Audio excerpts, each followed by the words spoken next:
నమస్తే welcome to my channel Priya's voice.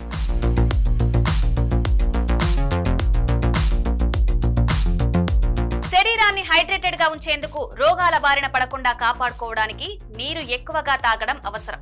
ఉదయం brush చేసుకునే ముందు కూడా చాలా మంది నీళ్లు తాగుతుంటారు.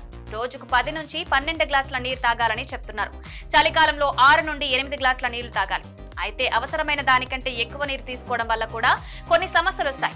నీరు ఎక్కువగా తాగడం వల్ల మూత్రపిండాలపై ఒత్తిడి పెరుగుతుంది. కాబట్టి తగిన మోతాదులో నీటిని తీసుకోవడం అవసరం. బ్రష్ చేయడానికి ముందు నీరు తాగడం శరీరానికి చాలా మంచిది. ఇది శరీరానికి అనేక ప్రయోజనాలను అందిస్తుంది. బ్రష్ చేసుకునే ముందు నీళ్లు తాగితే జీర్ణశక్తి బలపడుతుంది. ఉదయాన్నే ఖాళీ కడుపుతో లేదా బ్రష్ చేయకుండా నీరు తాగడం వల్ల చర్మం, జుట్టు ఆరోగ్యంగా ఉంటుంది. నీళ్లు తాగితే high BP, blood sugar levels కూడా అదుపులో ఉంటాయి.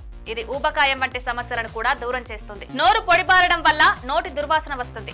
నోరు తగినంత లాలాజలాన్ని ఉత్పత్తి చేయలేనప్పుడు ఈ సమస్య ఏర్పడుతుంది. ఇది శరీరంలో పేరుకుపోయిన మురికిని తొలగిస్తుంది.